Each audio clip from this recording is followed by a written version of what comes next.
Operation Sindoor పై కాంగ్రెస్ బీజేపీని target చేస్తోందా? దాయాది దేశంతో భారత్ యుద్ధం ముగిసినప్పటికీ కాంగ్రెస్ బీజేపీల మధ్య యుద్ధం కొనసాగుతుందా అంటే అవుననే అనిపిస్తోంది. ఆపరేషన్ సింధూర్ నాటి నుంచి ఇప్పటి వరకు కాంగ్రెస్ నేతలంతా ప్రధాని టార్గెట్గా విమర్శలు చేస్తూనే ఉన్నారు. దేశ అంతర్గత భద్రతా వ్యవహారాలపై పలువురు మాట్లాడుతున్నారు. యుద్ధం విషయంలో పాకిస్తాన్పై భారత్ పైచేయి సాధించిన ఆ క్రెడిట్ కేంద్ర ప్రభుత్వానికి దక్కకుండా మళ్లీ యుద్ధం అనే సెంటిమెంట్ తోటే కొట్టాలని చూస్తోంది కాంగ్రెస్.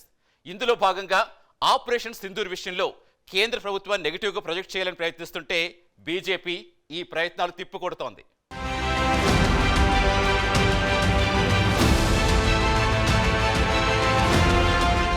పాకిస్తాన్పై యుద్ధాన్ని ఆకస్మికంగా ఎందుకు ఆపేశారు? అసలు ఆపిందెవరో దేశ ప్రజలకు మోదీ ప్రభుత్వం చెప్పాలని ఏఐసీసీ అధ్యక్షుడు మల్లికార్జున ఖర్గే డిమాండ్ చేశారు. పహల్గాం ఘటనపై దేశం యావత్తూ కేంద్ర ప్రభుత్వానికి అండగా నిలిచిందని చెప్పారు. దేశంలోని అన్ని రాజకీయ పార్టీలు మోదీకి మద్దతిస్తూ యుద్ధం చేయాలంటూ గొంతు కలిపిన విషయాన్ని గుర్తు చేశారు. అయినా ప్రధాని యుద్ధం కొనసాగించకుండా అర్ధాంతరంగా నిలిపివేయడంలో ఆంతర్యమేమిటని ప్రశ్నించారు. దేశానికున్న బలగంతో వీరోచితంగా పోరాడి పాక్ పీచం అణిచి పీఓకేను స్వాధీనం చేసుకునే అవకాశాన్ని చేజేతులా కోల్పోవడం దురదృష్టకరమని ఖర్గే ధ్వజమెత్తారు. జబ్బలు చర్చుకునే మోదీకి కీలక సమయంలో చేతులెత్తేయడమే చేతనవుతుందంటూ విమర్శించారు. దేశ రక్షణ సైనికులపై ఏర్పాటు చేసిన అఖిలపక్ష సమావేశానికి గైర్హాజరు కావడం మోదీ దేశభక్తికి నిదర్శనమని ఎద్దేవా చేశారు. హైదరాబాద్లో కాంగ్రెస్ పార్టీ కార్యకర్తల సమ్మేళనంలో పాల్గొన్న ఖర్గే మోదీ ప్రభుత్వంపై తీవ్ర విమర్శలు చేశారు.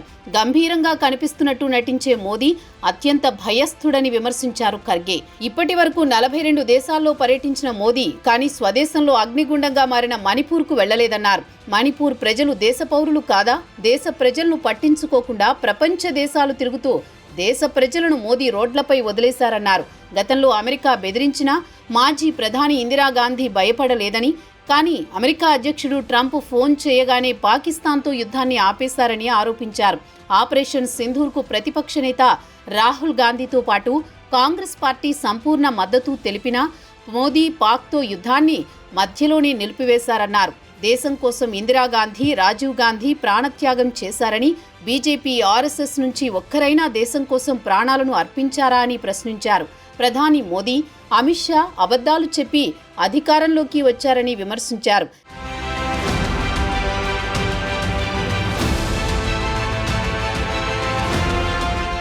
ఖర్గే విమర్శలు ఆసక్తిని రేపుతున్నాయి. ఇప్పటి వరకు సైనిక చర్యలు, దేశ భద్రతా విషయంలో బీజేపీకి పెరుగుతున్న ఆదరణను బలహీనపరిచేలా కాంగ్రెస్ పార్టీ వ్యూహం పన్నుతున్నట్టు తెలుస్తోంది.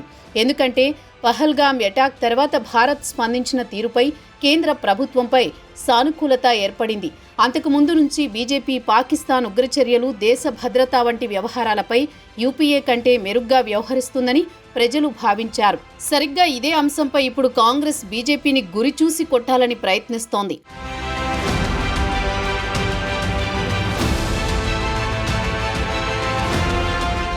ఆపరేషన్ సింధూర్ ద్వారా ధైర్యం, ధర్మం, కర్మను ప్రపంచానికి పరిచయం చేశామని రక్షణ శాఖ మంత్రి రాజ్నాథ్ సింగ్ తెలిపారు. పహల్గాంలో భారతీయులను చంపిన వారిని ఆపరేషన్ సింధూర్ ద్వారా మనం చంపేశామని చెప్పారు. పహల్గాం లాంటి ఘటనలు మరోసారి జరిగితే సకాలంలో సరైన సమాధానం చెబుతామని హెచ్చరించారు. స్వాతంత్ర్య పోరాట యోధుడు అల్లూరి సీతారామరాజు 128వ జయంతి ఉత్సవాల్లో పాల్గొన్న రాజ్నాథ్ మరోసారి ఆపరేషన్ సింధూర్ విషయంలో భారత ప్రభుత్వ సైనిక చర్యలను సమర్థించుకున్నారు.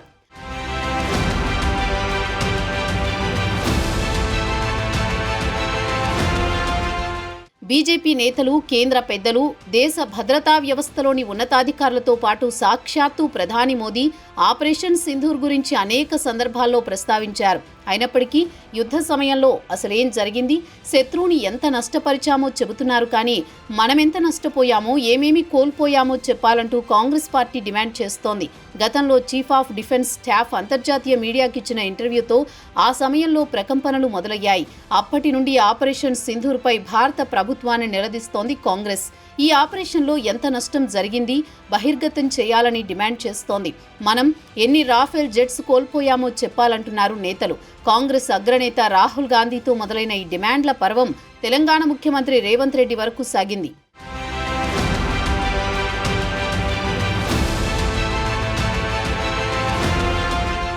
భారత chief of defence staff general Anil Chauhan Singapore టీవీకి ఇచ్చిన ఓ ఇంటర్వ్యూ కాంగ్రెస్కు ఆయుధమైంది. ఆపరేషన్ సింధూర్లో భాగంగా తాము మొదట కొన్ని పొరపాట్లు చేశామని, దానివల్ల జెట్స్ కోల్పోయిన మాట వాస్తవమే అన్నారు chief of defence staff general Anil Chauhan. అయితే జెట్స్ కోల్పోవడం కన్నా వాటిని ఎందుకు కోల్పోయామన్నదే ముఖ్యమైన ప్రశ్న అన్నారు. ముందు చేసిన తప్పిదాలు తక్షణమే సరిదిద్దుకుని ఆ తర్వాత పాకిస్తాన్పై టార్గెటెడ్ స్ట్రైక్స్ చేశామన్నారు. అయితే 6 రాఫెల్ ఫైటర్ జెట్లు కూలాయన్నది తప్పన్నారు అనిల్ చౌహాన్. అలా సీడీఎస్ చేసిన వ్యాఖ్యల ఆధారంగా కాంగ్రెస్ పార్టీ కేంద్ర ప్రభుత్వంపై విమర్శలు ప్రారంభించింది. ఆపరేషన్ సింధూర్పై ప్రజలను తప్పుదోవ పట్టిస్తున్నారని కాంగ్రెస్ చీఫ్ మల్లికార్జున్ ఖర్గే ధ్వజమెత్తారు. ఈ ఆపరేషన్పై స్వతంత్ర కమిటీతో దర్యాప్తు జరపాలని, వెంటనే పార్లమెంటు ప్రత్యేక సమావేశాలు నిర్వహించి వాస్తవాలు ప్రకటించాలని డిమాండ్ చేశారు. సైన్యం పరాక్రమాన్ని తన గొప్పతనంగా ప్రధాని మోదీ చెప్పుకుంటున్నారంటూ ఖర్గే మండిపడ్డారు. ఇటీవల ఎయిర్ మార్షల్ ఏకే భారతి కూడా ఈ విషయంపై మాట్లాడారు. యుద్ధంలో కొంతవరకు నష్టపోతామని, అయితే అవన్నీ బేరీజు వేసుకోమన్నారు. తమ టార్గెట్లు చేరుకున్నామా లేదా అనేదే చూస్తామన్నారు ఏకే భారతి.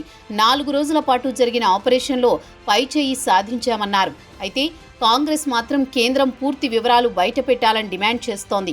రాజకీయం కోసమో లేదా దేశ ప్రజలకు తెలియాలనే ఉద్దేశంతో కాంగ్రెస్ పార్టీ యుద్ధ వివరాలను బయటపెట్టాలని కోరుతున్నా అలా చేయడం ప్రత్యర్థి దేశానికి కొంత సమాచారం ఇచ్చినట్లవుతుందనేది మరో వెర్షన్.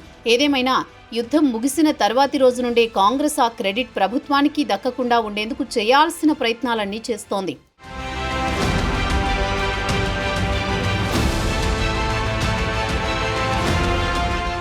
తాజాగా ఇదే విషయంపై భారత deputy chief of army staff lieutenant general Rahul R Singh మాట్లాడుతూ, భారతదేశానికి ఉన్న ఒక సరిహద్దు సమస్య కారణంగా 3 శత్రువులు తయారయ్యారంటూ కీలక వ్యాఖ్యలు చేశారు. పాకిస్తాన్, చైనా, టర్కీల మధ్య పెరుగుతున్న సైనిక సహకారం ఆందోళన కలిగించే అంశమన్నారు. ఆపరేషన్ సింధూర్ సమయంలో ఎదురైన ఆధునిక యుద్ధ సవాళ్ల దృష్ట్యా భారత్ తన వైమానిక రక్షణ, సాంకేతిక సామర్థ్యాలను బలోపేతం చేసుకోవాల్సిన తక్షణ అవసరాన్ని ఆయన నొక్కి చెప్పారు.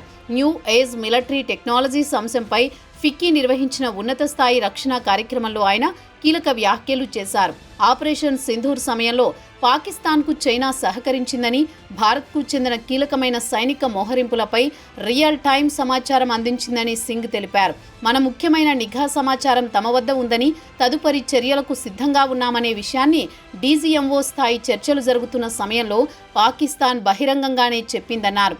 పాకిస్తాన్, చైనా రియల్ టైంలో సమన్వయం చేసుకుంటుండడం భారతదేశానికి తీవ్రమైన వ్యూహాత్మక సవాలుగా మారిందని ఆయన ఆందోళన వ్యక్తం చేశారు. ఈ నేపథ్యంలో మనం వేగంగా స్పందించి చర్యలు చేపట్టాల్సిన అవసరం ఉందని హెచ్చరించారు. మరోవైపు ఆపరేషన్ సింధూర్ సమయంలో టర్కీ కీలక పాత్ర పోషించిందని గుర్తు చేశారు. ఘర్షణ సమయంలో టర్కీ పాకిస్తాన్కు బలమైన మద్దతు ఇచ్చిందన్నారు. శిక్షణ పొందిన వ్యక్తులతో పాటు బేరక్తర్ డ్రోన్లు, అనేక ఇతర మానవరహిత వైమానిక వ్యవస్థలను సరఫరా చేసిందని వెల్లడించారు. ఒకే సరిహద్దులో 3 శత్రువులతో పోరాటం చేయాల్సి వస్తుందని సింగ్ తెలిపారు. పాకిస్తాన్ ముందు వరుసలో ఉంది. చైనా సాధ్యమైన అన్ని రకాల మద్దతును అందిస్తోంది. టర్కీ ప్రమేయం కూడా స్పష్టంగా ఉంది అన్నారు. పాకిస్తాన్ వినియోగిస్తున్న మిలిటరీ హార్డ్వేర్లో 81% చైనా నుంచే దిగుమతి అవుతోందని, భారత్ పాక్ ఉద్రిక్తతల నడుమ భారత్ పాక్పై నిర్వహించిన దాడుల్లో చైనా తన ఆయుధాలను పరీక్షించుకుందని చెప్పారు. అదే సమయంలో పాకిస్తాన్కు టర్కీ సైతం అదే తరహా సహాయం చేసిందన్నారు. ఈ యుద్ధంలో టర్కీ పైలట్లు నేరుగా పాల్గొన్నారని వివరించారు.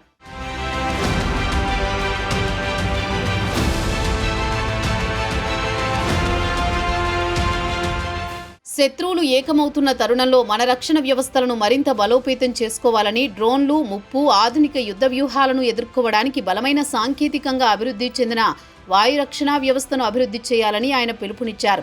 ఉగ్రవాద స్థావరాలను గురించి, వాటిని ధ్వంసం చేయడంలో కీలక పాత్ర పోషించిన భారత సైనిక బలగాలను మరోసారి ప్రశంసించిన సింగ్, ఆపరేషన్ సింధూర్ వల్ల కొన్ని పాఠాలు నేర్చుకున్నామని చెప్పారు. మానవ మేధస్సుతో పాటు సాంకేతికత ద్వారా లెక్కలేనంత సమాచారాన్ని సేకరించి ఈ దాడులు నిర్వహించామన్నారు. పాకిస్తాన్ పాక్ ఆక్రమిత కశ్మీర్లో 21 లక్ష్యాలను గుర్తించి వాటిలో 9 స్థావరాలను ధ్వంసం చేశామన్నారు. అందుకు చివరి రోజు చివరి నిమిషంలో ఏ నిర్ణయం తీసుకున్నామని వివరించారు. త్రివిధ దళాల ఐక్యత కారణంగానే ఇది సాధ్యమైందన్నారు. రెండు దేశాల మధ్య నెలకొన్న ఉద్రిక్తతలను తగ్గించడంలో కేంద్ర ప్రభుత్వం వ్యవహరించిన తీరుపై సింగ్ ప్రశంసలు కురిపించారు. యుద్ధం ప్రారంభించడం సులభమే, కానీ దానిని నియంత్రించడం కష్టమని నొక్కి చెప్పారు. సరైన సమయంలో ఆపరేషన్ ఆపాలనే భారత నాయకత్వ నిర్ణయం మాస్టర్ స్ట్రోక్గా ఆయన అభివర్ణించారు.